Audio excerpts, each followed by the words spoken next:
Labdien jums visiem! Es ceru, jūs dzirdat mani. Ja?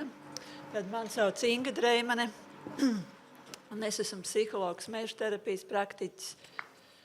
Varbūt iesākumā, ja nedaudz par mani, tad psiholoģijas jomā es esmu no 2005. gada. Tad, kad ir jāsāk skaitīt cipari, cik ilgi tas ir, tad ir tā sajūta, ka vajadzētu būt ļoti nopietnai, bet kādēļ tā sajūta vēl kaut kur kavējās. Apguvu arī meža terapiju, tad arī nedaudz varbūt sarunas gaitā pastāstīšu, kā pie tās nonācu. Un, protams, arī brīvajā laikā, kā vēl varbūt daba ir manā ikdienā ienākusi, tās, protams, ir mana ikdiena, skriešana vai pastaigas, kā arī ļoti daudz pārsteidzošu priekš manis, pārsteidzošu atziņu par dabu, par mežu, ir tieši no zemessardzes, jo es esmu arī Latvijas zemessargs, un tas bija viens no pamudinājumiem, kāpēc ir jāiet mācīties kaut kas it kā pretējs, bet patiesībā kaut kas ļoti papildinošs tajā visā. Un tas noteikti ļoti palīdz arī manā darbā vadot meža terapijas nodarbības, īpaši ar jauniešiem, ja, kur tas palīdz arī kaut kādas lietas, kāpēc kaut ko darīt vai nedarīt.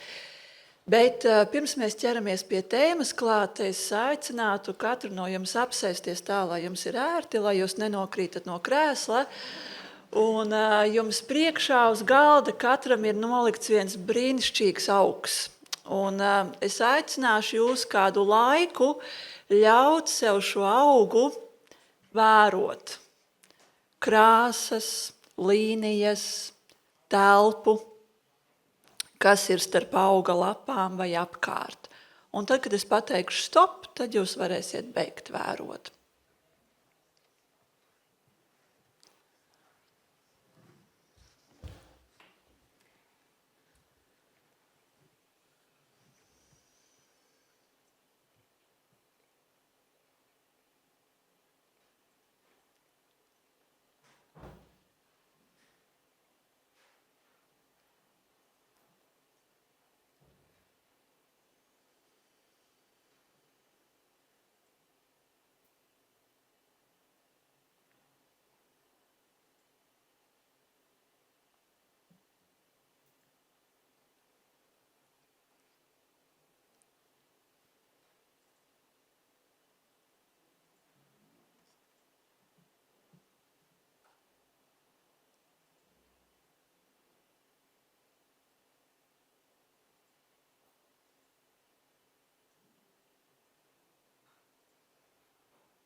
Stop. Vai kādam palika garlaicīgi? Droši varat pacelt roku. Ja? Vai kāds grib turpināt vēl tā skatīties un skatīties? Ja? Vai ne? Vai šeit starp klātesošajiem ir kāds, kurš ir saņēmis bērnībā aizrādījums, aizver mutes, virbulis ielidos, ja, kad jūs esat vienkārši ļāvuši sev kaut ko skatīties, kaut ko būt. Tāds 1 minūtes ieskats, ko nozīmē meža terapija. Mums reizēm nevajag nemaz tik daudz, lai mēs varētu ļauties un iegūt sev tādas sajūtas, bet, protams, ka tas ir arī kaut kas vairāk. Tad par to, kas ir meža terapija un kur viņai aug kājas, ja varbūt tās, kas ir arī tad, kas ir terapija un kas nav terapija, jo, protams, ka mēs varam teikt, ka jebkas var būt terapeitisks. Absolūti jebkas mūsu dzīvē, bet tas nenozīmē, ka konkrētajā brīdī tas ir tas terapeitiskais process. Man vienmēr ļoti patīk dzirdēt, kad frizieri, pārdevēji, kosmetologi un vēl saka, ka viņi strādā kā psihologi savā ikdienā, vai ne? Un tad tad varētu strādāt par frizieri, varbūt tās man nāk, vai ne? Vai stilisti saka, ka viņi strādā kā psihologi, vai ka viņi visi ir psihoterapeiti, ja viņi taču arī to dara. Un tas, ja vienā brīdī man likās, par ko jūs runājat, un tad reizēm, bet cik reiz tu pats esi bijis pie psihologa, man taču viss ir kārtībā, man taču nav jāiet, vai ne? Un tas arī ir tāds atgādinājums, salīdzinājums par to, ka mums ir ļoti svarīgi būt cilvēcīgiem. Ja? Un bez tās cilvēcības un cilvēciskās sarunas jau nekas nevar notikties mūsu ikdienā. Bet tas nenozīmē, ka katra cilvēciska saruna tagad ir psiholoģiska konsultācija vai terapeitisks process, un tāpat tās ir arī ar visu pārējo mūsu dzīvē, un tad kaut kādā brīdī cilvēki ir atraduši, ka mešs var būt ne tikai terapeitisks, bet tas var būt vesels terapijas process ar noteiktu virzību un iespējamo rezultātu, bet tas sākums, protams, ka visam ir šajā te saiknē starp cilvēku un dabu. Vai otrs skatījums ir, ka cilvēks ir daļa no dabas, ja, kas ir tie jēdzieni, ko mēs ikdienā lietojam, vai sakam cilvēks un daba, vai cilvēks dabā. Ja, tā kā arī tas ir tas, kā mēs varam sev par to padomāt. Un tad tas nākošais solīts ir, protams, noteiktas aktivitātes dabā, ko mēs darām. Tā ir dārzkopība, tā ir lopkopība, tā ir augkopība, tā ir zemkopība, tā ir mežkopība, tā ir visāda kopība. Mēs kopjam no rīta līdz vakaram, un tad pienāk rīts un atkal kopi. Un tad, bet mēs arī dodamies dabā. Izrādās ne tikai kaut ko kopt un darīt, bet mēs dodamies arī atpūsties. Ja? Un tad, kā man draugs smējās, saka, cilvēki dalās 3 nācijās. Ir meža cilvēki, jūras cilvēki un kalnu cilvēki. Ja? Pie kuri sevi jūtas piederīgi pie jūras cilvēkiem, kam vajag jūru. Ja? Jā, kuri ir tie kalnu cilvēki, kam vajag kalnus, ja, tādi mūsu Latvijas purvā, vai ne, bet šeit arī mums izauga kalnu cilvēki, un kuri sevi sauc par tiem meža cilvēkiem, kam vajag to mežu, ja, tā kā vairums ir, jā. Tad, kad mēs dodamies arī atpūsties dabā, pikniks un pārgājieni, un tad ir tā, ka tāda, izaicinājums tāds, un piepildīt to, un izmēģināt šito, un uzzināt vēl kaut ko, un tad izrādās vajag ekipējumu, un es jau nevaru iet, ja? Un tad par to, ka varbūt nemaz to ekipējumu tik ļoti nevajag, man bija kādus 5 gadus atpakaļ tāds, es devos ziemas laikā gar Braslu, tādā atpūtas gājienā, un es biju tādos piemērotos apavos, piemērotā jakā, un es tik dzirdu pa priekšu sev kāds slīd, un es domāju, kas tur notiek. Un es tā kā, protams, ka es piemērotos apavos eju ātrāk, un es panāku, un es skatos, jā, tur ir ģimenes, ja, starp kurām arī sievietes, viņas ir tādos ļoti skaistos, smalkos zābaciņos, viņām rociņās ir Circle K kafija, ja, tā kā, un tad skaisti kažociņi, bet viņām slida.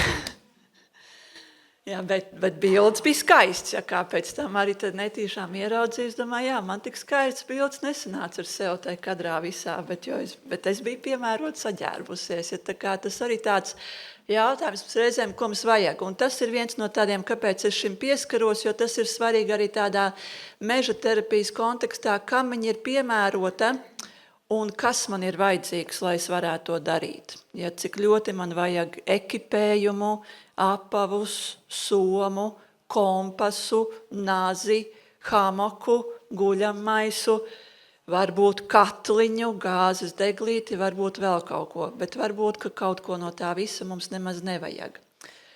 Un tad, ja tā tad Japāņi, Japānas kultūra, kas droši vien ir mums pasaules slavena un sena ar savu prasmi un tradīcijām vērot, ja tad viņi ir viena no pirmajiem, kas ieveda, ka šī te atpūta dabā varētu būt kaut kas daudz mērķtiecīgāks un tāds noderīgāks mūsu veselībai.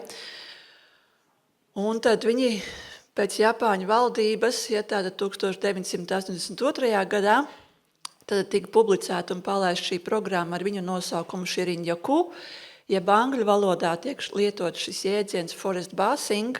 Latviešu valodā mēs ar kolēģiem joprojām ļaujam sev tā, tvert, kurš nosaukums vairāk, vai tā ir meža veldze, vai tā ir meža pelde.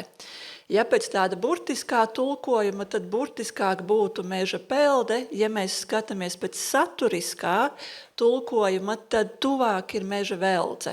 Ja, tā tad pēc tām sajūtām, pēc tām uzdevumiem, kas tiek pildīti. Un tādā ziņā tas latviešu vārds veldzēties ir brīnišķīgs. Ja, jo tad, kad mēs karstā vasaras dienā piekļūst pie kāda avota ūdens, mums jau cik daudz mums vajag patiesībā, lai atkal sajustu to veldzes sajūtu un ka var doties tālāk. Un balstoties uz šo te meža veldzi, tad nākošais tas līmenis, ka ja mērķtiecīgi tiek veidota, tā tad varam izveidot arī meža terapijas programmu. Jā. Un tad, kas ir tā galvenā atšķirība, kas ir tas kopējais, ja lai redzam, ka tā ir tāda kopējā tā būtība, tā tad, protams, ka tā galvenais uzdevums ir atrašanās dabā, vai vismaz kādā stūrītī, kur ir tā daba. Varbūt, ka tas ir balkons ar tomātiem piestādīts, arī tas ir labs sākums, ko izmantot, vai kas bija petūnijas, ko stāda uz balkoniem. Ja, par narcisēm un tulpēm tālāk nosaukumos jau apjūku. Ja? Tā tad arī tas ir labs sākums, ko mēs varam izmantot, bet, protams, ka meža terapija paredz un šī meža veldze to atļaušanu sev būt dabā.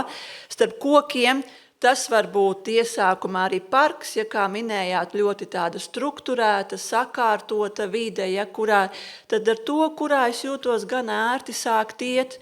Tas var būt arī kāds nacionālais parks, kurā cilvēks nav iejaucies pēdējos 100 gadus, vai varbūt pat pēdējos 500 gadus, bet man ir, droši vien ilgāku laiku cilvēks nav pieskāries varbūt Āfrikas un Dienvidamerikas mūža mežos, bet pat tur tas cilvēku pieskāriens, tādā 1000 gadu kontekstā tomēr ir jūtams. Tas vēl kopējais starp būšanu dabā, meža veldzi un meža terapija ir fokus uz tādu labbūtību, jeb labi jušanos, bet tas nenozīmē obligāti priecāties. Ja tā laba jušanās primāri nozīmē justies mierīgākam, justies atslābinātākam, kas nozīmē to, ka var nākt dažādas emocijas, dažādas atmiņas, dažādas sajūtas, bet galvenais uzdevums ir ļaut sev just vairāk šo atslābinājumu. Un tad, ar ko sēņošana atšķirās no meža veldzes un meža terapijas. Ja, jo to arī ļoti bieži nāk dzirdēt. Mana meža terapija ir sēņošana. Un tad tomēr es pret Latvijas dzīves ziņu, teikšu, ka sēņošana ir mūsu nacionālais sporta veids, bet tā nebūs gluži meža veldze vai meža terapija. Tātad, ja mēs ejam tālāk, ar ko arī darbs atšķirās no meža veldzes, tad tiešām tā ir tāda šī te visu maņu izmantošana, ne tikai redze un dzirde, bet tā ir arī mūsu tauste, tā ir mūsu smarža, tā ir mūsu garša, tā ir mūsu temperatūras sajūta, tas ir mūsu līdzsvars sajūtas. Ja? Mēs varam ļoti daudz un dažādi. Un tad, kad mēs ejam mežā, sēņojam, uz ko ir vērsta mūsu uzmanība. Ja? Pamanīt tās sēnes, vai nepalaist garām, kur ir tā mana sēņu vieta, bet tad ļaut sev varbūt pamanīt arī, kur es eju un kas notiek apkārt. Ja? Un tad kā pēc viena meža veldzes gājumu, kā teica viena no dalībniecēm, bet es redzēju tās gailenes, bet tu teici, man viņas neraut. Bet es atgriezīšos pie viņām atpakaļ. Ja? Es saku, paldies par to, ka tu vismaz ļāvi viņām. Tā kā, neraut tagad. Un tad, pēc tam mēs runājām dažas stundas vēlāk, es saku, tad ir tās gailenes. Ai, es taču tur aug. Saku, tātad, ka mēs varam atļaut sev, vai tad, kad pārņem tas trakums, un tad tās vannas ir pilnas ar sēnēm, un ko pēc tam ar viņām darīt, un viņas ir jātīra, un tad ko tālāk. Ja, tad tajā brīdī tā jau vairs nav tā veldze. Ja, bet varbūt tās, ka man vajag 4 gailēm par maz, kā saka man tante, bet varbūt 10 gailenes tad tai mērcei paņemam un pārējās varam atstāt turpat tai mežā. Tik, cik man vajag tajā brīdī. Un tātad arī, kas vēl šo te būšanu dabā un tādu darbu dabā atšķir no meža veldzes, tā meža veldze ir tomēr tā apzināti, kas nozīmē vērīgi un ar laipnību, pievēršot uzmanību tam, kas ir apkārt, un pievēršot uzmanību sev. Ja, arī tāds nāk prātā tāds piemērs par 2 bērniem, kas, faktiski pirmo reizi, viens no viņiem pilnīgi noteikti ir pirmo reizi ieradies lauku sētā, un tur ir vistas. Un tas viens bērns apsēžās un tagad sēž, un tās vistas nāk klāt. Un tas otrs bērns, viņš arī grib to vistu dabūt, un viņš skrien un ņem to vistu, bet tā vistanis kādai bēg prom. Ja? Un viņa bēg arvien vairāk un vairāk tā, ka viņa tā ielīda, ka viņa līdz nākošam rītam neiznāca ārā. Ja tā laipnība nozīmē arī ļaut sev būtībā ieiet tādā dabā un apstāties. Nu tad, kas šodien būs? Cik tālu aiziesim, es nezinu. Jo vidējais meža veldzes pārgājiena ātrums ir, jūs varat minēt, cik ātrs? Cik kilometru stundā? 4, 3, kāds soli vairāk, kāds mazāk? 1, jā. Vidējais ātrums ir 700 metri pusotrs kilometrs stundā.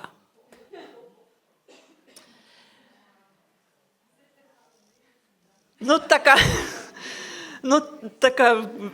tik lēni un vēl lēnāk. Ja, tā tad, tas pirmais uzreiz varbūt es atbildu uz jautājumu, cik tad man tālu būs jānoiet šodien, kuriem cilvēkiem tas ir piemērots. Ja, ka, es jau nestaigāju tik daudz, es jau nevaru 20 kilometrus nostaigāt, bet 700 metrus varbūt, ka var stundas laikā nostaigāt. Ja, tā laipnība pret sevi nozīmē arī šo te iespēju tik tiešām apstāties, un kā vakar, esot šajā te pārgājienā ar bērniem, tādas arī meža terapijas ietvaros mēs runājām par to, kā tas ir dzirdēt ejot, un kā tas ir dzirdēt, kad apstājās. Ja? Un tad cik ļoti tās skaņas pavarās.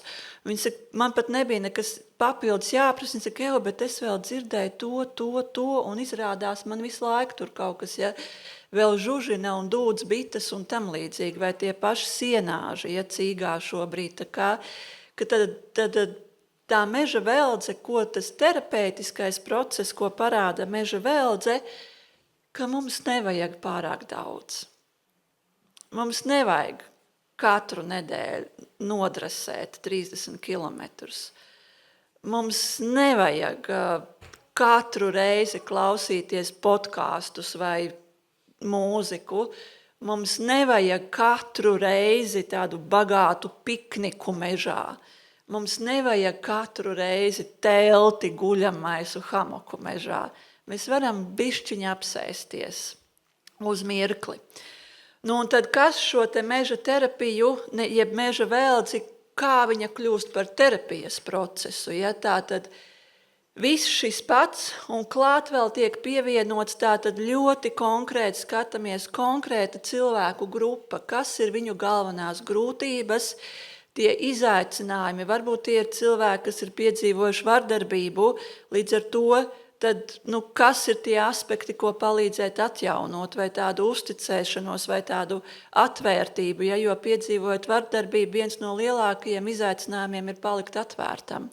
Tas dabiskais instinkts ir aizvērties, tas, ko Elēna teica par šo te sastingšanu un norobežošanos. Ja? Un tad kā palīdzēt drošā vidē atkal atgriezties atpakaļ, vai cilvēki, kas ir piedzīvojuši zaudējumu, kas ir piedzīvojuši nāvi, un tad visur ir apkārt paradīzes dārzi, ja minētie, bet tad kā ieraudzīt, sadzīvot, ka tā dzīve turpinās kaut kā citādāk. Un tad reiz lasīju vienā grāmatā, manuprāt, tā bija kanāds rakstnieks Lucy Maud Montgomery, un tā viņas grāmata par Annu no zaļajiem jumtiem. Un tur viņa rakstīja tā teikumu, ka ēka top par māju tajā brīdī, kad tajā ir notikušas kāzas, kad tur ir piedzimis bērns un nomiris kāds cilvēks. Tajā brīdī ēkas kļūst par mājām.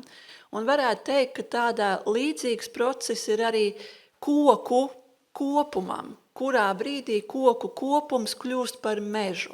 Ja?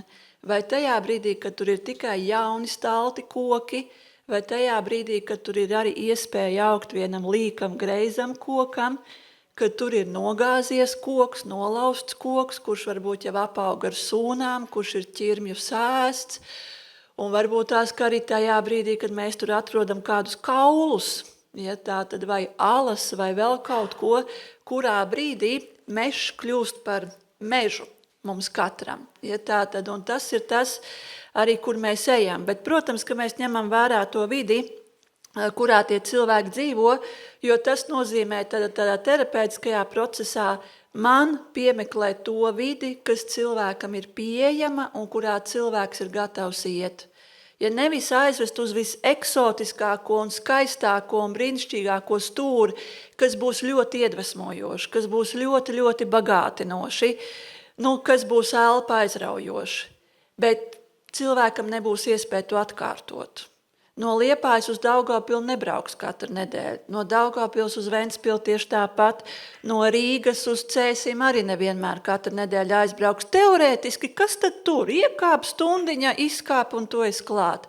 Bet tik līdz praktiski ir jāatrod, iekāpt, aizbraukt, izkāpt, pastāvēt, atgriezties atpakaļ, tu saproti, ka tā ir viena vesela pusdiena. Līdz ar to tas mans uzdevums ir palīdzēt atrast to vidi, kura ir pieejama cilvēkam ikdienā. Ja tas ir Vērmans dārs, tad tas ir Vērmans dārs. Ja tas ir meža parks, tad tas ir meža parks. Ja tā ir Liepājas pludmale, tad tā ir Liepājas pludmale. Ja tas ir Langstiņa ezers, tad tas ir Langstiņa ezers. Ja tā ir Valmieras dažādās takas, tad tās ir Valmieras dažādās takas, kurās tiem pašiem audzinātājiem ar bērniem aizbrauk, maksimums 5-10 minūšu laikā. Hopts, ārdaties, lecam mašīnās, braucam, un tad rīkojamies citādāk. Ja, ka tas ir pieejams, un uz to tiek likts ļoti liels uzsvars, kas nozīmē tāda ar manas sagatavošanās, tās ir sarunas ar cilvēku, vai viņš var pastāstīt, kāda ir viņa pieredze mežā, kāds ir viņa atmiņas, un man ir cilvēki, kas viņi saka, es negribu iet mežā. Paldies, es to vairs negribu atkārtot, ja man uzreiz sākās panika. Un tad mēs runājam par to, kas notika, ka mežs tev izraisa paniku, ja, vai ka migla tev izraisa paniku, un tad kas ir tā sāpīgā, traumatiskā pieredze. Un programmas mērķis ir palīdzēt atjaunot un stiprināt esošos resursus. Līdz ar to, ko es gribu pateikt, ka meža terapija nav galvenā terapijas metode, kas tiek izmantot terapijas posmā. Meža terapijas uzdevums ir atbalstīt atveseļošanās procesu. Vai nu tas ir psihoterapijas ietvaros, psiholoģiskās konsultēšanas ietvaros. Pie mums Latvijā vēl mazāk, bet tāpat Vācija ļoti daudz izmanto cilvēkiem atvesaļoties pēc Covida, tad tādas fiziskās veselības atjaunošanās ietvaros meža terapija ir atbalsta terapijas metode, ja, kas nav pati pirmā, nav galvenā, bet viņa tā nemanāmi stiprina, lai tas kopējais process varētu virzīties uz priekšu. Ja tātad tas galvenais instruments tiešām ir šī te meža veldze, tās visas mūsu maņas, tā vērība un laipnība pret sevi un to vidi, kurā mēs atrodamies. Un līdz ar to es aicināšu atkal pārbaudiet, ka jūs turpināt sēdēt ērti un stabili. Un, ja jums ir iespēja pagrozīt to galvu, ja jums kakls nevienam nesāp, kaut kā tam līdzīgi, un ļaut sev pavērot, kas ir tie augi, ko jūs redzat šajā telpā. Kas ir tās krāsas, ko jūs redzat šajos augos.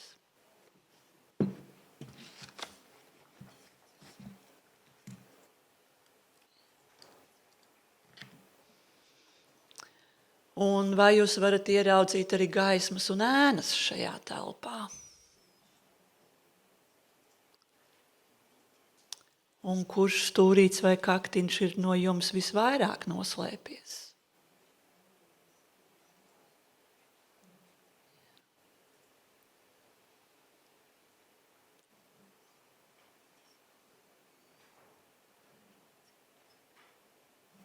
Un tā turpinot vērot, vērsiet savu uzmanību uz skaņām, ko jūs dzirdat. Vai jūs dzirdat, kā jūs elpojat? Vai jūs dzirdat tehniskas skaņas.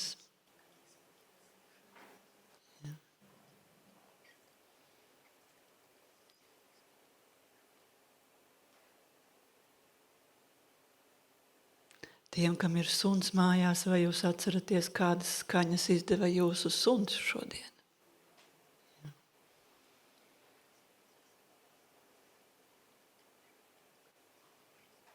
Un ja jums pie rokas ir pildspalva, telefons vai austiņas, paņemiet viņas, uzlieciet uz plaukstas. Un ļaujiet sajust tā priekšmeta svaru jūsu plaukstās.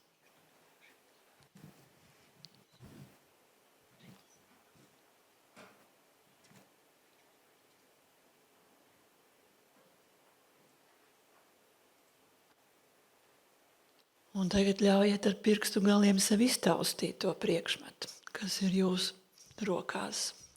Vai viņa ir cieta, gluda, mīksta, silta, augsta.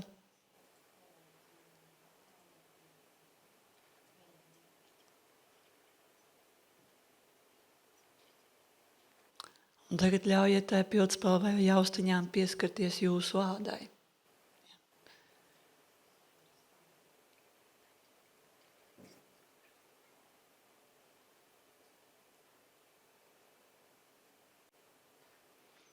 Un ja jums ir tukša vai pilna kafijas krūzīte vai ūdens glāze, es aicinu jums paņemt rokās to un ļaujiet sev pasmaržot, kas ir tā smarža.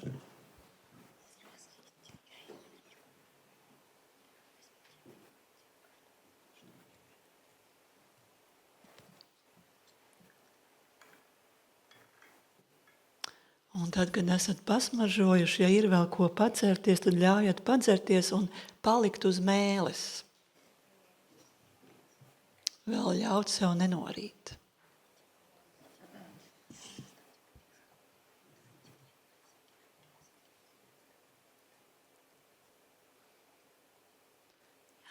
Tad varat norīt.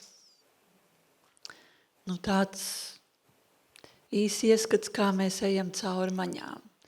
Par ko jūs domājāt tajā brīdī, kad jūsu uzmanība, vērība bija pievērsta jūsu maņām?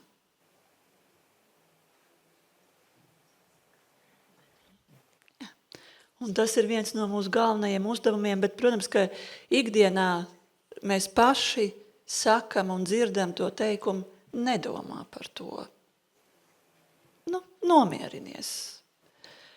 Un kāds ir reakcijas tajā brīdī, kad kāds saka, nedomā par to, nomierinies. Ja? Un pašai pirms nepilna mēneša mums bija dzimtas sajiets, un mums, ka 2. dienā mēs visi esam tādi, kādi esam, un es esmu šofers, un lai es nepazaudētu atslēgas, jo man ir tendence pazaudēt atslēgas, es viņas atstāju mašīnā. Un atnāk tētis, viņš saka, Inga, piedod mašīnas atslēgu, mašīna ir cieta, es saku, nē, mašīna ir vaļā. Šak, nē, Inga, mašīna ir cieta. Es konstatēju, mašīna ir cieta un atslēgas ir mašīnā. Ja? Protams, ka mums visiem radiem uzreiz ir atrakcija, ko darīt, uzreiz ir izklaides pasākums, kā atmūķēt mašīnu. Neviens jau nedrīkst atzīties tajā visā, kurš ir vai nav mūķējis, bet tad izrādās pieredze ir, Un tad man nāk klāts, viņš saka, bet Inga, tikai mieru, tikai viss būs labi, tikai mieru. Un es saprotu, es zinu, ka būs miers, bet nesaki man tikai mieru. Ja? Tad, kad es nokļūšu, es uz viņam nokļūšu, bet nesaki man tikai mieru. Ja? Es šobrīd tāds notēmējis un skatos uz to mašīnas, to atslēgu. Atvērs, neatvērs, kā atvērs, kādā veidā, jo otra atslēga ir 300 km prom. Ja skaidrs, ka pakaļ nebrauks. Tātad šādā veidā, ka mēs nevis liekam cilvēkam nomierināties, nevis liekam sajusties labi, bet mēs dodam iespēju.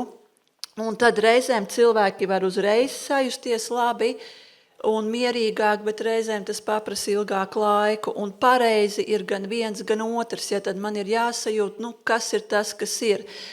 Bet ko daba mums palīdz? Daba mums palīdz izturēt vieglāk tos grūtos periodus, ja tās skumjas, tās dusmas, tās bailes, nes kādēļ, bet ir vieglāk. Arī katastrofas, ko mēs piedzīvojam, visvieglāk mēs spējam un visātrāk mēs pielāgojamies dabas katastrofām. Visilgāku laiku mums prasa atveseļoties pēc cilvēku izraisītām katastrofām, tad kaut kādā mērā tur jau ir arī mūsos tas kods vai patērns iekšā, ka tomēr mēs vieglāk to pieņemam. Viņa ir emocionāli neitrālāka. Ir sāpīgi, protams, ja plūda aizskalo māju, protams. Bet mēs neturpinam tik ilgi dusmoties, kā tad, ja, piemēram, mēs esam piedzīvojuši mājas zaudējumu dēļ kāda cilvēka nolaidības. Ja mēs turpinam daudz ilgāk un mēs ejam tiesāties un darīt visu pārējo. Ja tā, tad mums ir grūtāk palaist. Un tas mūsu ceļš ir diezgan tāds zibenīgs, bet ļoti bagāts, kā tā informācija tiek apstrādāta. Un kas notiek vēl zibenīgāk mūsu prāts pieņem secinājumus, ko ar šito visu darīt. Ja, vai tas ir smuki vai nesmuki, knapi atver acis un paskatās uz sevi spogulī, bet secinājums jau ir skaidrs, pēc kā tu izskaties. Ja? Vai ieraug telefonā neatbildēts zvans no priekšnieka.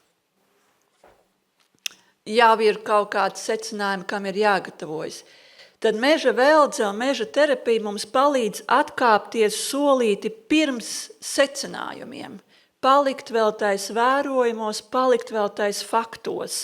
Neskriet pa priekšu. Ja tas tāpat kā daudz strādājot ar skolām un jauniešiem, es parasti skolotājiem dodu tādu piemēru. Ja, es ceru, nav neviens Roberts šeit.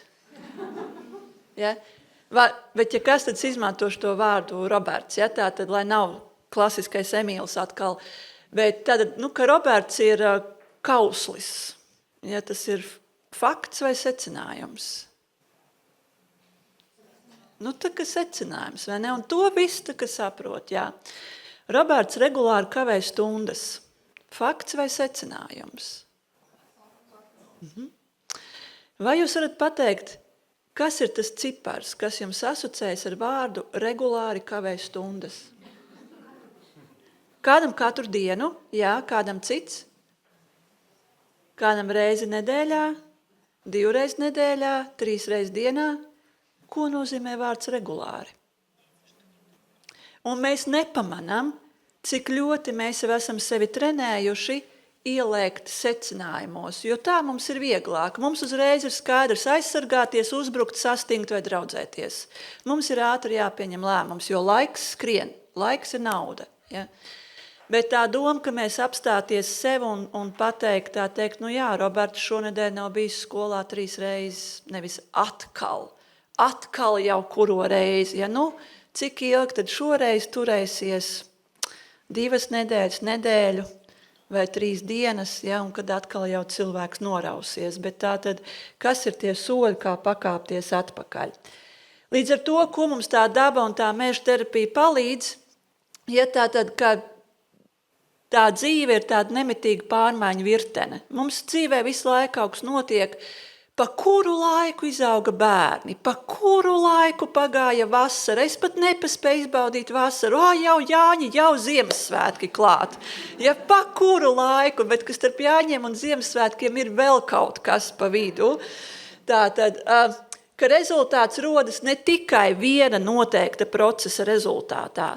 Ir iespējami vairāki procesi, lai nokļūtu pie rezultāta.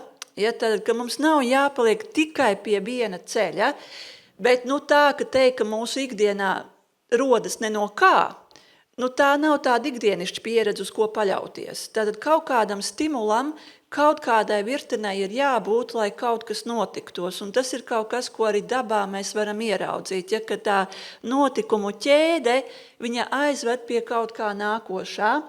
Dzīvē ir nozīme gan aktīvai, gan pasīvai rīcībai. Ja, gan paklusēt, gan runāt pretī, gan iet prom.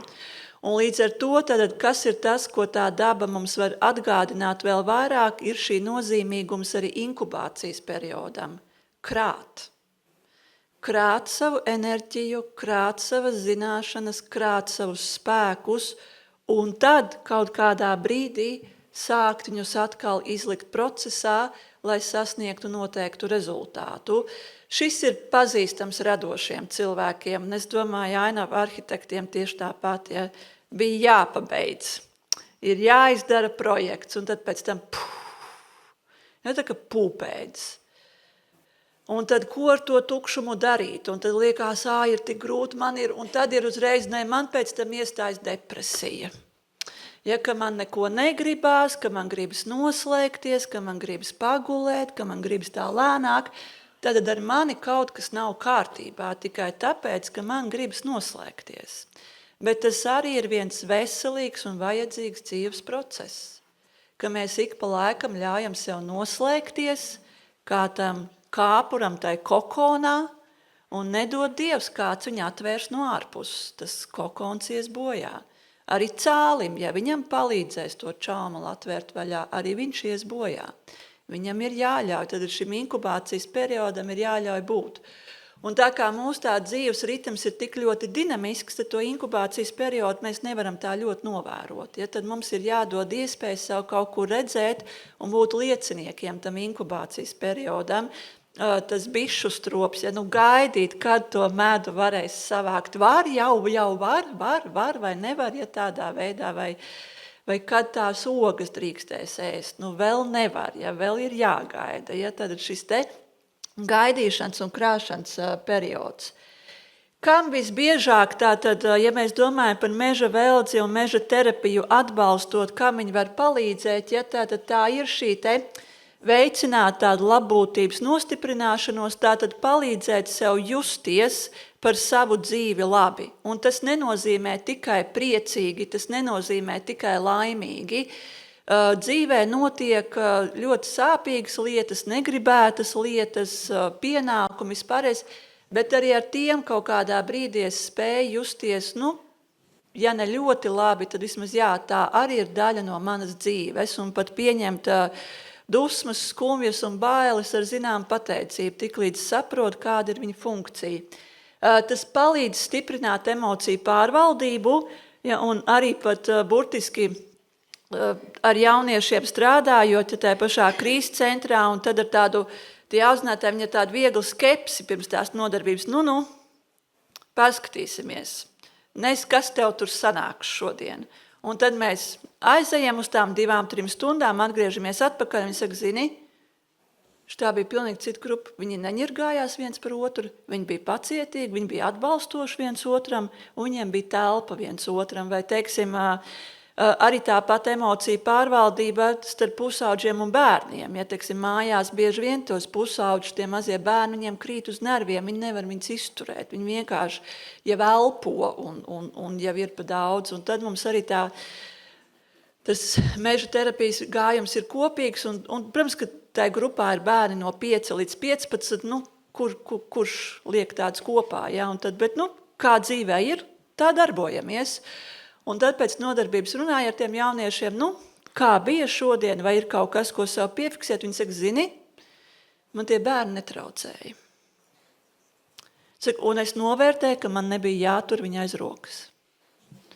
Un tas bija man tāds, tad cik bieži mēs ikdienā liekam tiem pusauģiem tos bērnus turēt aiz rokas. Ka tas viņam bija tāds ieguvums, ja 1-2 stundas neturēt.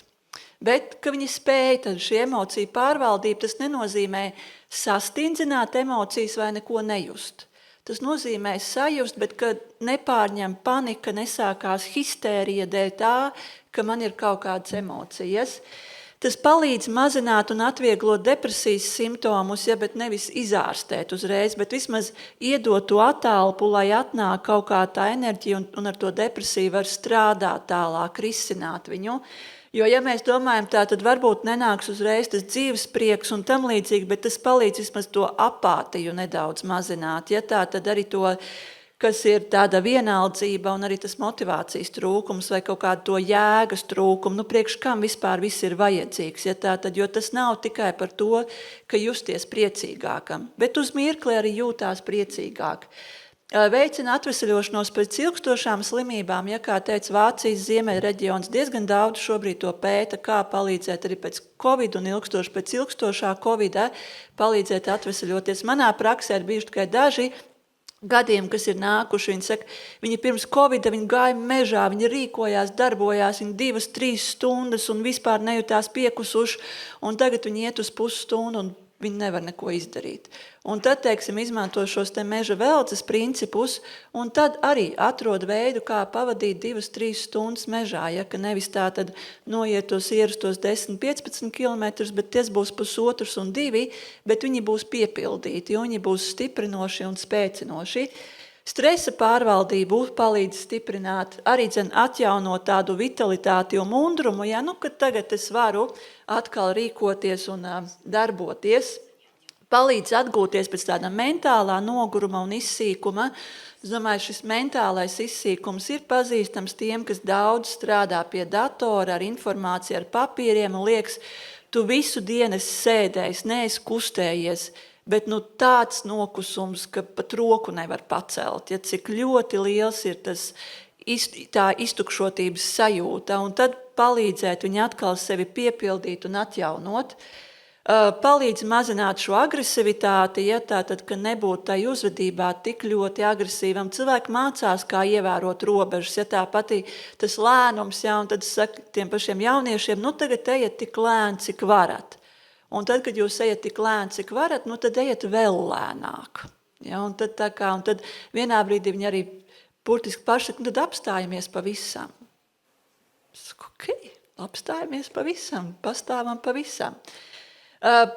Arī kognitīvo procesu stiprināšana, jo nav noslēpums, ka tie, kas īpaši strādā ar cilvēkiem vai ar lielu informācijas daudzumu, ātrumu, precizitāti, jārēģē, jāpielāgojas, jārisina situācijas, ka šie kognitīvie procesi, uzmanība, atmiņa, domāšana, viņi tiek paģērēti, jeb patērēti, un tad ir jautājums, kā viņus atkal stiprināt. Ja tas tāpatās kā ar fizisku darbu, viens saka, man nevajag iet uz sporta zāli, jo es jau fiziski norukāju un viss ir kārtībā, bet tad ir 35 gadi un tad tur ir trūce, tad tur ir vēl kaut kas, muguri ir čupā, kāja čupā, plecs čupā, viss, tad liekas, bet kā, tu taču it kā taču dari, vai ne? Tātad arī tā ir tā atšķirības ar to fizisko darbu un to fizisko sev stiprināšanu, ja kāda ir tā mērķtiecīgā, tā muskuļu stiprināšana un atjaunošana, un tāpatās ir arī ar mūsu uzmanību. Ja mēs ikdienā visu laiku esam spiest koncentrēties, darīt, mēs viņu netrenējam, mēs viņu notērējam.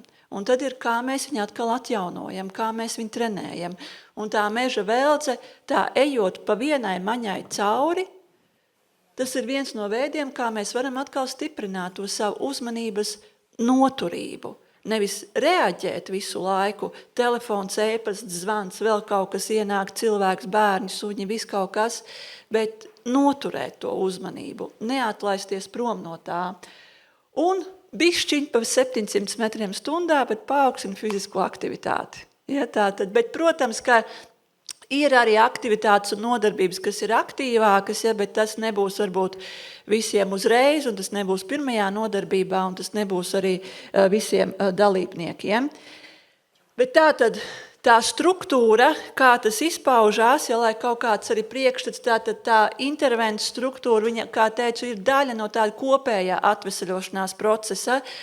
Tātad, ja cilvēks ir izdedzis, tad tas jautājums ir, kādu palīdzību vēl tu saņem, vai tev ir nepieciešams fiziski veselību atjaunot, vēl tiešām pie psihologa, pie psihoterapeita, pie fizioterapeita, pie masiera iet, kas vēl ir tas, kas ir nepieciešams, lai to kopējo veselību stiprinātu.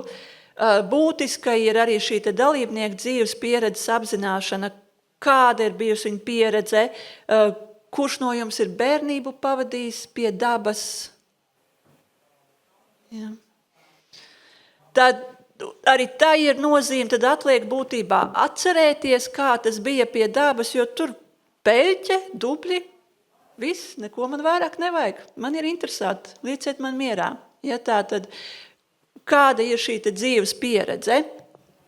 Attiecīgi, jā, meklēju, kas ir tā vide, kas cilvēkam ir piemērotākā, kur mēs varam darboties, un viņa nav bezgalīga, viņas uzdevums ir tādā noteiktā laika periodā iedod struktūru, kuru cilvēks var izmantot tālāk pats. Piemēram, tās ir 6 nodarbības 12 nedēļu periodā, kas nozīmē, ka tas arī nav katru nedēļu. Tas ir, piemēram, ik pēc 2, ik pēc 3 nedēļām, bet pa vidu ir kaut kāds mājas darbs, kurš tātad parasti ir kaut kas jāļauj sev atkārtot no tā, kas ir nodarbības ietveros darīts. Nu, cik daudz vajag? Un ja mēs domājam par tādu meža velci, tad tas, ko arī daudz Skotija un Dienvidkoreja un arī šobrīd Spānijas universitātes pētījumos apraksta, ka mums ikdienā pietiek ar 15 līdz 30 minūtēm dienā dabā. Tas nozīmē, tie vispār ir 300 metri, ja var ar tējas krūzi pastaigājot mierīgi gūt sev, lai mēs justu, ka tie stresa simptomi samazinās. Ja pat veicot šos pulsa mērījumus, asinsspiedienu mērījumus, apstiprinās, ka viņi normalizējas. Ja tā tad jau tas apstiprinājums, ka stresa simptomi mazinās, mēs varam tuvināties tai problēmu risināšanai. Vai, piemēram, ir 1 reizi nedēļā uz 2 līdz 3 stundām, ja, kas nav tik daudz, ka nav vajadzīga vesela diena tam atvēlēt.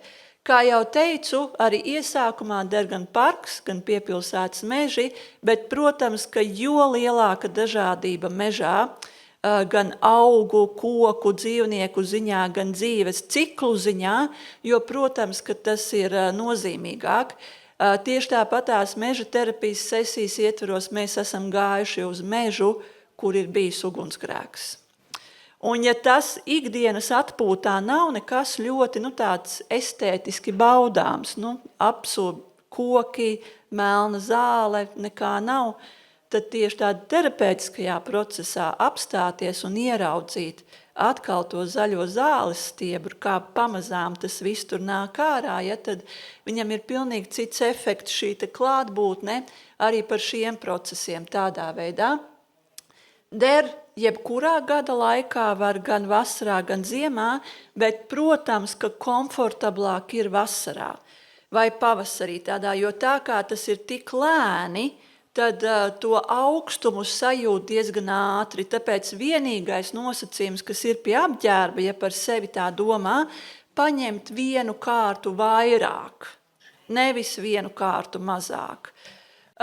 Rudenī, ziemā paņemt līdzi pledu vai segu, ar kuru var ļaut sev arī sasakties, noder. Bet arī tās sajūtas, teiksim, mežā esot ziemā, ar cilvēkiem ir bijis līdz -15. Ja es pati eju, tad līdz -20 es varu, bet ar cilvēkiem esmu gājis līdz -15.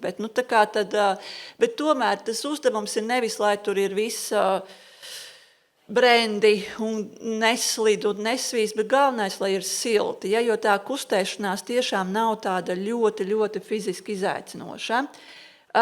Ja ir akūtas sāpes, tas gan ir kaut kas, ko ņemt vērā, ja, jo, teiksim, tīri kaut vai tādēļ, piemēram, jāatguļās, ja, vai, teiksim, tad ir konsultācijas ar ārstu, ja, bet tad var pateikt, ka tas temps, tā iešana ir ļoti mierīga, ja, un nevienmēr tur ir kāpšana kaut kur augšā vai lejā, vai kāpšana kokos.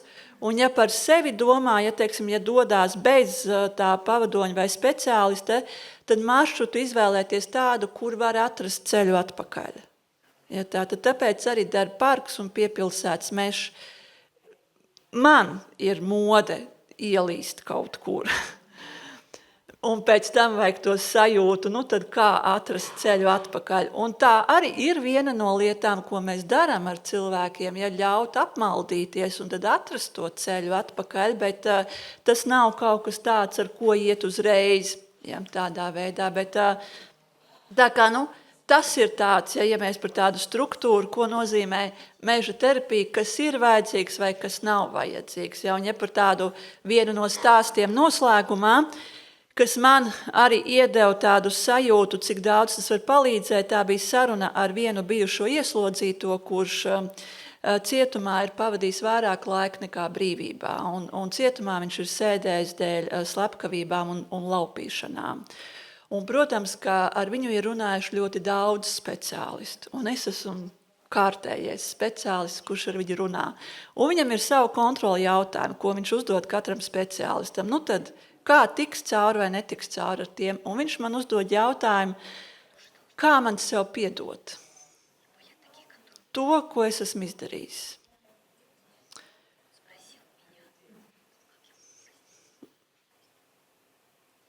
Man nav atbildes uz to jautājumu, kā piedot. Ja? Un tad mēs runājam par to, kas notiekās, tad, kad uznāk tā sajūtā vajadzība, ka vajag piedot. Un viņš saka, zini, es jūtos kā tāds koks, kuru plosa vējš.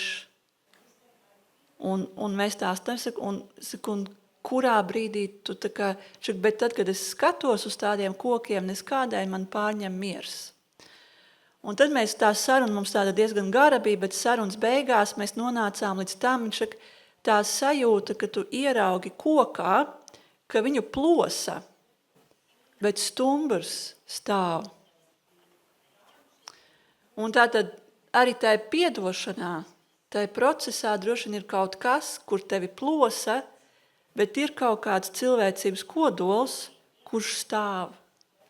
Un tad var skatīties uz tiem zariem, kas lūst un plosās, un uz to vēju, kas ir visi noteikumi un viņš ir atņēmis dzīvību, bet var meklēt sevī to cilvēcības kodolu, to stumbru, kurš stāv.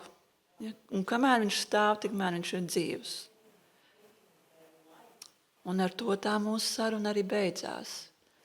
Un tā sajūta mums katram sajust sevī to stumbru, kurš tur. Paldies jums!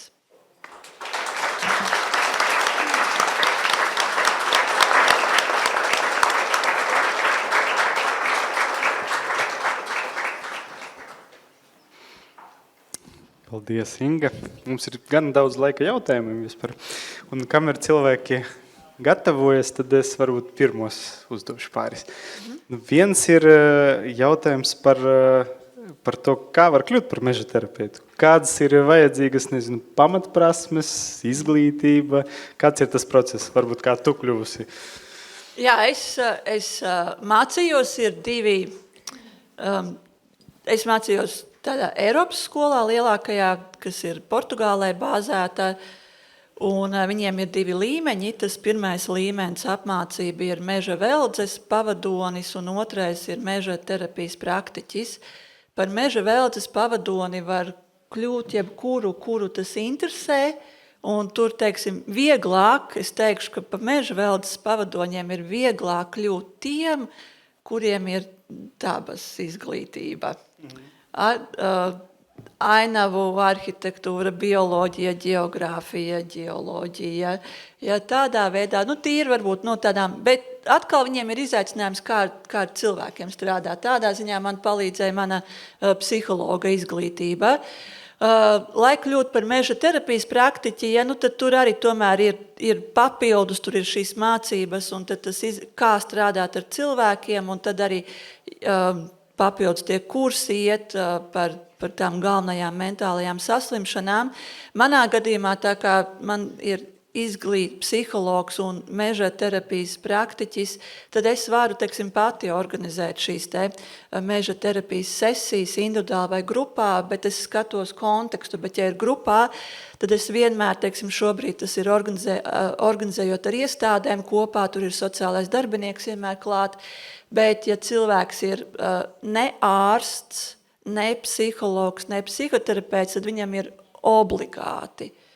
Un tas pat tiešām ir svarīgi sadarboties ar kādu no šiem speciālistiem. Ja tā kā pārī tandēmā strādāt, ja, lai tomēr nevajag uz sevi uzņemties lietas, kuras priekš kam. Ja tur nāk kaut kas vai zināt, vai uzdod jautājumus, uz kuriem nav iespējas atbildēt. Ja es arī, par fizisko veselību, es nevaru neko daudz atbildēt, un tāpēc man ir svarīgi, ka cilvēkam ir iespēja iet pie kāda par to konsultēties, vai ar psihiatru, piemēram, ja, tā kā, tad arī, ja ir tā trauksme vai depresija, es nestāstu, ka meža terapija tev noteikti palīdzēs un ka tev nevajadzēs medikamentus. Viņa tev var atbalstīt, viņa tev var stiprināt, bet skatāmies, ka tā medikamenta palīdzība ir vajadzīga, nevajag sevi spīdzināt, ja tā, tad, ja tam ķermenim vajag atgūties. Paldies, bet otrs jautājums man, principā jau jebkura terapija balstās kaut kādā vai filozofija vai kaut kādā domāšanas tradīcijā, un tas piemērs, ko tu parādīji, un ļoti daudz no tā, ko tu stāstīji, protams, ir saistīti ar to mindfulness, tad virzienu un apzinātības. Tad vari bišķiņ pastāstīt par to pamatu, tad uz kā balstās? Jā, tas pamats, teiksim, īpaši par meža terapiju, tad pamats veidojās divās teorijās. Viena ir tātad Zigmunds Baumans, kurš ir poļu filozofs, sociologs, un viņa šī teorija par liquid modernity, tātad šī plūstošā modernā dzīve. Ja, tātad, ka viss dzīvē ir tik ļoti mainīgs un ka mēs vairs nevaram paļauties uz kaut ko vienu, tikai kaut ko ļoti statisku. Un otrs ir Pjotrs Tomka, tātad viņa šī theory of social becoming, jeb šī sociālās transformācijas process, ka tātad mūsos tiek ieguldīts, mūsos ieplūst un tad mūsos notiek tā transformācija un mēs no sevis laižam ārā citu procesu, citu rezultātu un varam dot tālāk, ja ka mēs veidojamies kā sistēma. Un, protams, jā, šī mindfulness koncepts, kas ļoti nāk arī no Japāna, daudz viņu ir pētījusi. Ja, tad ir 3 tie galvenie pilāri, uz ko tas viss balstās. Paldies tev. Laura, jautājumi zālē. Laura, tu teici, ka tu gribi? Labdien, Laura, mani sauc. Gribu jautāt, kam pieder šīs programmas, kas apmāca psihologus par augiem? Vai mums Latvijā ir kāda izglītības ministrijai, kurš, kā jūs to savienojāt? Un kā to var izdarīt, ja Latvijā nē, nav. Bet tas, kas ir vēl svarīgi, meža terapija nesajaukt ar meža izglītību, kur meža izglītībā tiešām tiek stāstīts par floru, faunu, par sugām, kas ir kas, ja tagad šitas ir tāds augs, viņš ir Latvijā rets vai augs, invazīvs vai neinvazīvs. Šito daļu meža terapijā ļoti, ļoti maz, jo viņa atņem to terapeitisko efektu tad, ja, jo mēs sākam pa daudz viņu iejaukt iekšā, tāpēc es joprojām, neatšķiru 700 veidu sēnes, ja, bet kur ir sēne, vēro viņu. Ja nevis tagad plūc vai viņu ēst vai neēst, es arī nav tā, ka es aicinu ēst katru rogu. Ja, un es saku, kamēr nebūšu pārliecināta 100%, ka tā ir mellene, nevis kaut kas cits. Nē. Ja. Jā, tas skaidrs tieši domāju par to mācību programmu, ja, piemēram, es šobrīd gribētu apmācīt vai apmācīties, būdams psihoterapeits vai psihologs, apmācīties par šo pareizi saprotot to būtību. Vai mums ir programma Latvijā? Nē, Latvijā nav. Kam ir? Es mācījos Portugālē. Okay. Portugāles skola. Paldies. Bet viņiem ir attālināti, tā kā tad tur no visas pasaules cilvēki mācās. Tu pieminēji arī Vāciju, vai tur ir kaut kādas? Vācijā nav apmācības, Zviedrijā vēl ir Zviedru meža terapijas viņa Scandinavian Forest Therapy Society, arī Zviedri, bet viņiem ir problēmas ar apmācību angļu valodā. Viņi apmāca zviedru valodā vairāk. Tad sākumā vajag zviedru valodu iemācīties, un tad meža terapija. Labdien, paldies par ļoti interesanto lekciju, Ilze. Un es gribēju pajautāt, jūs dalījāties ar pieredzi, ka jūs strādājāt ar bijušo slepkavu. Vai jūs gājāt ar viņu mežā, vai jūs ņemāt suni līdzi? muļķīgs jautājums. Paldies. Nē, man nebija suns līdzi. Mēs bijām nometnes ietveros, kur bija 20 bijušie ieslodzītie un 2 speciālisti. Viens no tiem bija vīrietis.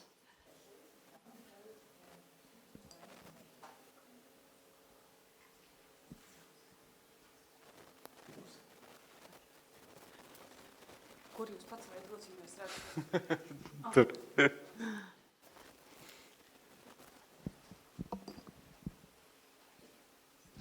Labdien, paldies par interesanto lekciju. Man ir jautājums tāds, vai meža terapija dod to efektu pie trauksmes, piemēram, ja tajā mežā ir tik daudz lietu, no kā tieši ir trauksme. Piemēram, šobrīd ērces, čūskas, jau arī lāči. Tas ir, ja es individuāli mēģinu brist. Paldies. Tas ir jāņem vērā, tāpēc jau ir tas stāsts par tā izzināšanu, par to pieredzi un kāda cilvēkam ir attieksme pret mežu, cik jūtas droši, tur tādā veidā, un tad to es ņemu vērā. Jo cilvēkam ir milzīgas, man arī ir bail no lāčiem, tāpēc es uz Alūksnes mežiem nebraucu tik. Bet tad mēs ejam tur, kur tas ir droši, bet, piemēram, ja ir pret ērcēm bail, tad sapūties. Tad man vienmēr tad pašai arī ir līdz pūšamais, ja kāds ir aizmirs, tad es sapūšu pret tiem ērču, tas aerosols, vai, teiksim, viņš zina sev kādu citu tur to dabas līdzekli, kuru izmanto. Čūskas arī tad attiecīgi nav tā, ka ir nācies sastapt līdz šim, tā kā viņas tiešām nesastop tā. Nemaz tik vienkārši. Pavasaros, tad, teiksim, tādā mārta, aprīļa saulītē, tad viņas tā lien ārā un tad tā netīšām. Bet tur arī vairāk, tur, kur ir tāda, tur ir vairāk tāda vecā zāle, tur viņas ir, bet tur, kur ir tādi koki, meži, tur nemaz tā nav. Tik ļoti. Un, man kolēģi ir uzdūrusies Alnim ļoti tuvu, tā tik klusi ejot, tā kā viņi saka, tad reizēm ir labi trokšņot. Es neesmu, bet šodien pat no rīta izejot, tad bija lapsas tirna zaķis, tas, ko es redzēju, beigt tur peli. Bet to mēs tad ņemam vērā, un man, teiksim, tā arī ir.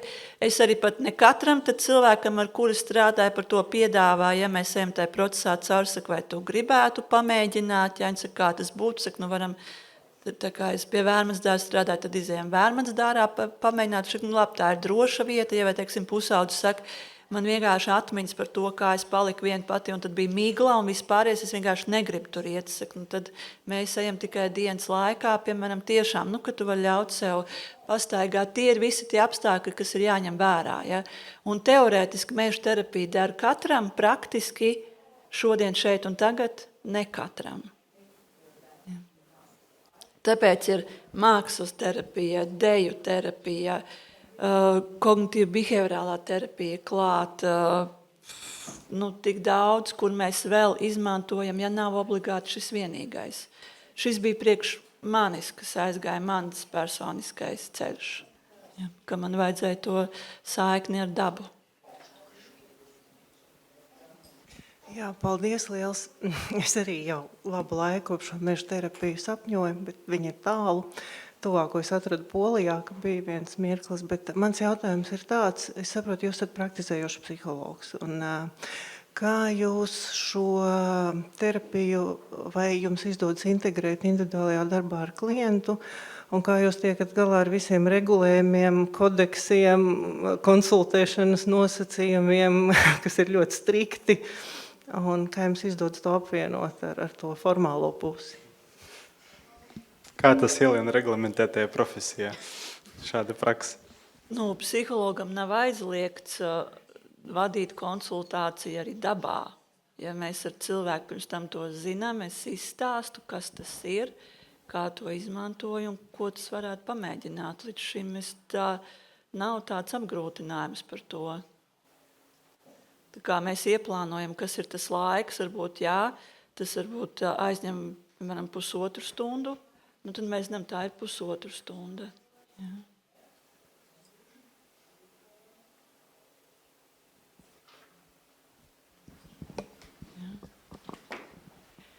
Arī ar krīzes centru sadarbojoties, ja teiksim, mēs arī to pašu tātad ieplānots tiek laikts, kad ir šī nodarbība, ir vienmēr klāt arī vēl vismaz 1-2 speciālisti no iestādes, kas tad, ir svarīgi, ja tā kā viņi ir klātesoši, tad, ja ir kādam bērnam nepieciešama individuāla palīdzība, tad ir vienmēr vēl viens speciālists klāt, kurš tad var palīdzēt, un tad, teiksim, ir drīzāk ir svarīgāk pirmās palīdzības kurs, un viņš arī ir jāiziet. Ja tā tad, ja ir nepieciešams sniegt palīdzību, mēs atgriežamies atpakaļ, ir iestādes vadītājiem visiem zināms maršruts, uz kurien mēs dodamies, no cikiem līdz cikiem, ko mēs darām, un nekādu tādu. Pēc tam aprakstīt, to es varu savos pierakstos, es aprakstu, ko es daru. Tāpat tās kā smilšspēļu terapija. Ja smilšspēļu terapijas metodi izmantot, viņi jau tieši tāpat integrējās praktiskā psihologa darbā. Kā viena no metodēm. Jā, kā viena no metodēm. Nākamie jautājumi. I talk in English. Yes. Do you have a garden? Why did you choose forest therapy instead of gardening therapy? Thank you. Yes, that's my trauma.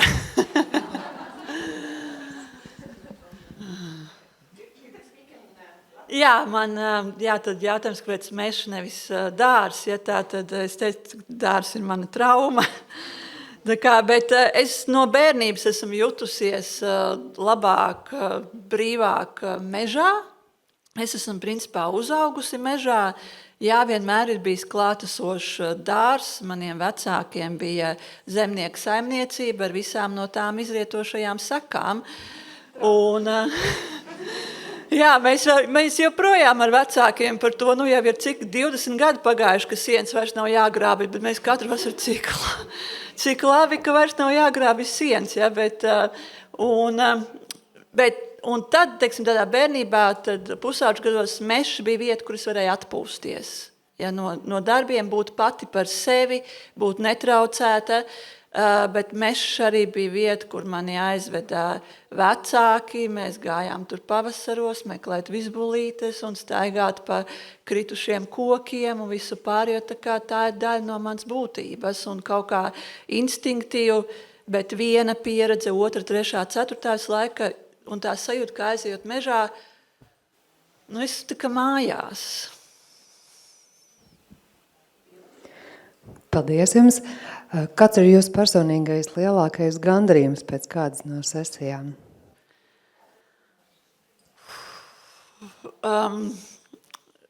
Viņš ir katru reizi. Ja pat tiešām ir tas gandarījums katru reizi, bet viens gandarījums ir par vienu jauniešu grupu, pusauģu grupu, ar kuriem mēs gājām mežā un sāka gāzt. Tā, ka mēs bijām slapji līdz pēdējai vīlei. Mums, ka mēs vienā brīdī pieņemam lēmumu to visu saīsināt, nevis 3 stundas, bet, teiksim, 1,5 stundu, ka pietiek. Bet tad mēs, kad gājām atpakaļ, un tad viss tā, neviens nekur nesteidzās. Ja viss tā lēnām, viņi saka, es varētu, kā man pietrūka, un tas viens zēns, kurš bija piedzīvojis ārkārtīgi daudz savā dzīvē. Viņš saka, cik labi, ka mēs varam vienkārši tā iet. Tad mans uzdevums ir izpildīts, ka ja es varēju tev dot iespēju vienkārši pastaigāt mežā, tad tas ir izpildīts. Ja. Vai, teiksim, cilvēkam ieejot ziemā -10 grādos priežu mežā. Principā nekā interesanti tur nav. Līdz brīdim, kad sāk vērot. Un tad izrādās, priežu stumbri. Tā kā, ja. Ja vai nāk prātā šovasar īstenoja, mēs sākām meža veldzes pārgājienu 3 no rīta. Ja tā, tad tas bija jūnijas, 3 no rīta. Mēs kāpām kalnā, tie bija 500 metri, viņus gājām 1:20. Saka, ka es vispār neesmu piekusis. Es pat nepamanīju, ka uzkāpu kalnā. Kā viņi ir katru reizi. Paldies par ļoti interesanto lekciju, stāstījumu. Es arī pati esmu liels staigāšanas un dabas kombinācijas entuziasts. Es arī tikko nogāju no Rīgas līdz Tallinai 600 km mēnešu laikā. Es domāju, ka ne katram jāiet 1 mēnesis un 600 km, bet, protams, es pati to redzu kā tādu ļoti spēcīgu praksi, tādu pašterapijas,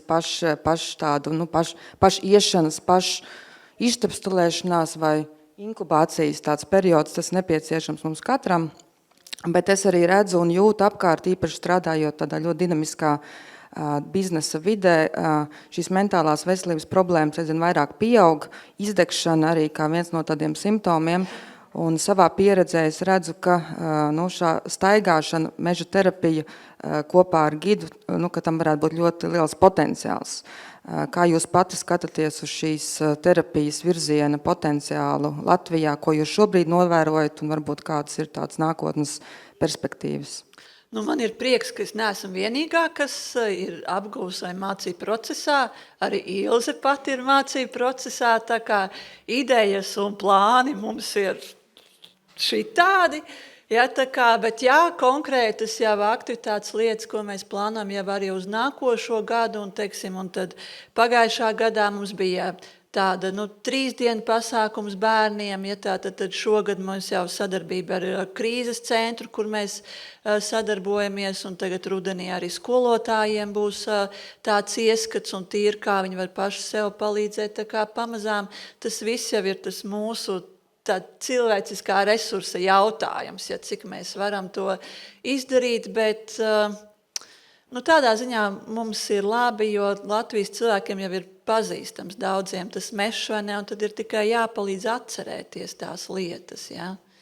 Vai to pārvērst par vaigo miljonus pasākumu, es nezinu. Jā, es varbūt arī varu papildināt, jo es esmu aizgājis, Inga ir mana pasniedzēja šajā skolā, un tas notiek online, un īstenībā viņa ļoti pieejama. Patiešām šī apmācība programma pieejama. Ja jūs man prasat, vai es kļūšu par meža terapeitu vai meža veldes pastaigus, nē, man šīs apmācības ir ļoti noderējušas patiešām pašai saprast gan sevi, gan arī saprast citus, un arī manā tiešajā praksē strādājot kā ainavu arhitektam, ko man darīt un kā tad man plānot īstenībā, kam pievērst uzmanību. Pievērst uzmanību ne tikai mežā. Ja? Un, lai visa šī vide un ārtelpa, ko mēs veidojam, vai tas būtu mežs, vai tas būtu pastaigu taka, vai tas būtu pilsētas iela, kas ir tas, kam pievērst uzmanību, lai mēs gūtu tas, par ko Inga šodien stāstīja, lai mēs gūtu to veldzi arī ikdienā, ko viņa saka, var jau arī Vērmanas dārzā, iespējams, ka var arī skvēriņā uz ielas, uz soliņa blakus kokam. Paldies, Inga. Paldies, Ilze, par šo papildinājumu. Es domāju, ka mēs varam pēdējo jautājumu paņemt. Mums ir jautājums no šīs puses. Labdien, paldies. Man ir tāds jautājums, jūs vairāk runājat par pastaigu, bet kā jūs skatāties uz to, ka pieņemsim atbraukt un mežā palikt dzīvot nedēļu? Jā. Nē, protams, tas, es nedomāju teltīs, bet, pieņemsim kaut kādā aprīkotā namiņā vai kaut kā tā, un tad vai individuālo vai grupu terapiju, tādā veidā. Jā, mēs pagājuši tā arī īstenojām, ka mēs bijām 3 dienas, un viņi bija nevis teltīs, bet kempinga mājiņās, tātad normāli gulta, spilvens, sēgā, un tur bija bērni, viņi kam vispār pirmo reizi pieredze būt prom no mājām bez vecākiem, un tas bija ļoti palīdzoši. Mums bija 2 sesijas pa dienu, rīta pusē, vakar pusē, ar dažiem enerģiskākajiem viņi mūs izaicināja, ka vajag iet arī pa nakti, tad mēs gājām arī pa nakti, un tad zvaigznes, un tad ripot lejā no kalna, un tad viss tā kā, bija vispār tā kā, tādā veidā absolūti nav ierobežojumi tam. Un mēs gribējām braukt mājās, un bērni negribēja, vecāki atbrauc pakaļ, un viņi saka, mēs gribētu palikt. Jā. Bet var arī hamakā un guļamaisā, ja. Paldies. Jā, paldies jums. Es domāju, ka mēs varam vēlreiz aplaudēt.